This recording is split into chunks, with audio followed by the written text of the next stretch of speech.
अहोबिले गारुरशैल्यमध्ये कृपावसत्कल्पितसन्निधानं लक्ष्म्या समालिङ्गितवामभागं लक्ष्मीन सिंहं शरणं प्रपद्ये। हरे कृष्णा। मैं अमल मुकुंद दास आप सभी के बीच में अभी मैं जैसे कि ब्रह्म मध्व गौड़ीय परंपरा के अंतर्गत एक दास बनने का प्रयास कर रहा हूँ। तो इस परंपरा के अंतर्गत जो हमारे शास्त्र हैं, जो हमारे आचार्यों की वाणी है, उसके ऊपर चर्चा करने के लिए हम आप सभी के बीच में चर्चा करने का प्रयास करेंगे। क्योंकि आजकल जो कि इतर संप्रदाय के हैं, जिनको इस परंपरा के बारे में, जो इस परंपरा से अनभिज्ञ हैं, वो भी अपना मत देते रहते हैं। तो उनका मत अगर जिज्ञासा के रूप में हो तो हम उनको मत से अवगत कराएंगे। अगर प्रश्न होगा तो उनका उत्तर देंगे, उत्तर देने का प्रयास करेंगे। और हम ये सारे आचार्यों की, अपनी पूर्ववर्ती आचार्यों की, वर्तमान आचार्यों की कृपा से, भगवत कृपा से, श्रीमन चैतन्य महाप्रभु की कृपा से करने का प्रयास करेंगे। अभी एक बहुत ही, जैसे कि मैंने चैतन्य महाप्रभु जो हमारे संप्रदाय के एक केवल आचार्य नहीं हैं, अपितु स्वयं श्री राधा कृष्ण जो हैं स्वयं चैतन्य महाप्रभु के रूप में आए हैं। इसका अनेकों शास्त्र प्रमाण हैं। आचार्यों ने, हमारे जो परंपरा के आचार्य हैं, उन्होंने ये प्रस्तुत किया है, श्रील जीव गोस्वामी ने और पूर्ववर्ती और बाद के जो आचार्य हुए हैं उन सभी ने। परंतु फिर भी अभी तक कुछ लोग इस पे आक्षेप करते रहते हैं। अभी पुरी मठ के, जो पुरी के गोवर्धन मठ है, वहाँ के शंकराचार्य जी हैं, उनका एक ब्रॉडकास्ट वो हुआ था, जिसमें उन्होंने जब उनसे प्रश्नकर्ता ने पूछा कि आपका चैतन्य महाप्रभु के ऊपर क्या मत है, तो उन्होंने, देखिए कैसे ये लोग, मेरे को इस बात से आक्षेप है कि ये लोग केवल एक पार्ट को बताते हैं, दूसरे पार्ट को, और उस दूसरे पार्ट पे प्रश्न खड़ा करते हैं। जैसे कि उन्होंने ये बात बोली कि उत्तर देते हुए जो शंकराचार्य हैं, वो बोल रहे हैं कि देखिए कैसे चैतन्य महाप्रभु तो दशनामी सन्यासी हैं, और कैसे गौड़ियाओं ने उनको कहाँ से कहाँ ला के खड़ा कर दिया।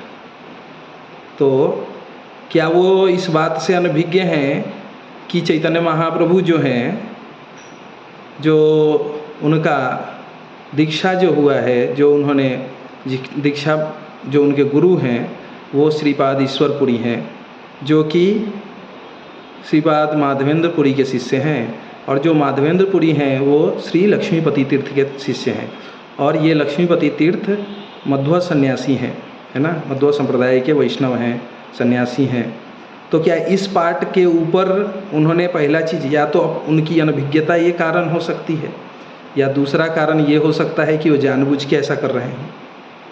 तो इस प्रकार के जो कार्य हैं ना, ये क्या करता है कि जो आम जनता है, जो आम लोग हैं, उनको एक तरीके से अंधेरे में रखने का प्रयास है।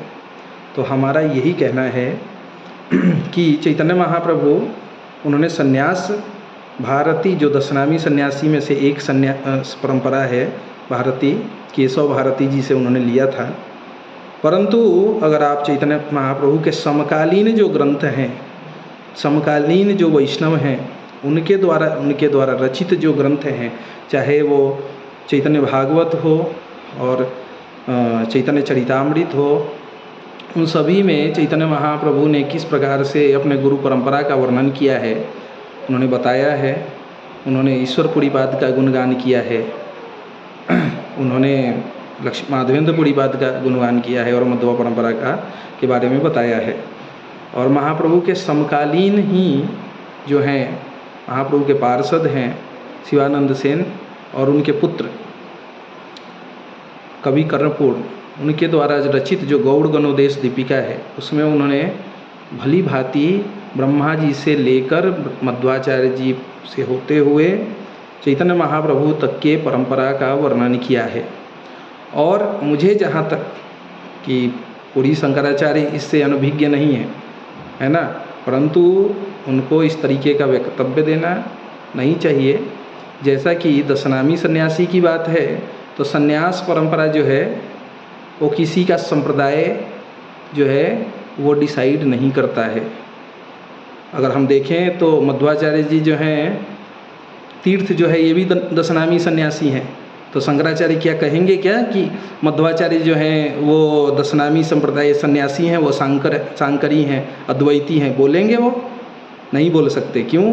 क्योंकि शंकरी तीर्थ सरनेम से युक्त तीर्थ जो सन्यास की परंपरा है उसमें होते हुए मध्वाचार्य जो आनंद तीर्थ हैं वो अद्वैती नहीं है। उसी प्रकार से जो सन्यास की जो पद्धति, सन्यास का जो परंपरा है वो व्यक्ति के गुरु परंपरा डिसाइड नहीं करती है। क्यों? क्योंकि जिस प्रकार से सन्यास क्या है, वर्ण और आश्रम में से जो आश्रम है सन्यास आश्रम है, तो जिस प्रकार से जब जैसे गृहस्थ आश्रम होता है, चतुर्थ आश्रम क्या है? सन्यास है। ब्रह्मचारी, गृहस्थ, वानप्रस्थ और सन्यास। तो जैसे ब्रह्मचारी गृहस्थाश्रम में प्रवेश करता है तो वहाँ पे उसका एक पौरोहित्य होता है, पुरोहित होता है, और उसके द्वारा किए जाने वाले पौरोहित्य कार्य का संपादन होने से वो गृहस्थ जो होता है उस पुरोहित के संप्रदाय का नहीं हो जाता है। उसी प्रकार से ये हो सकता है कि सेम संप्रदाय, समान संप्रदाय में व्यक्ति संन्यास ले, लेकिन अगर किसी इतर संप्रदाय से भी संन्यास अगर वो लेता है तो इससे वो उस संप्रदाय का ऐसा जरूरी नहीं कि हो, और इसका प्रमाण है स्वयं मध्वाचार्य जी। तो उसी प्रकार से और चैतन्य महाप्रभु का सिद्धांत से ही आप समझ सकते हैं। अगर वह अद्वैती होते तो चाहे वो सार्वभौम भट्टाचार्य की जो लीला है या प्रकाशानंद सरस्वती की, वो सभी जानते हैं पूरी शंकराचार्य, क्या उसमें उन्होंने शंकर मत का समर्थन किया है? तो इस बात को कृपया किसी भी पक्ष को रखें तो पूरा रखें, जिससे आप ये कि गौड़ियाओं ने कहाँ से कहाँ लग के रख दिया, जैसे कि उनके अनुसार वर्तमान गौड़ियाओं ने ऐसा किया हो। नहीं, ये तो चैतन्य महाप्रभु के समकालीन आचार्य और स्वयं चैतन्य महाप्रभु के जो सिद्धांत रहे हैं उनसे वो भली भांति वाकिफ़ हैं। तो इस प्रकार से हम आगे और भी भिन्न भिन्न चर्चाओं पे चर्चा करेंगे, मैटर पे चर्चा करेंगे। हरे कृष्णा।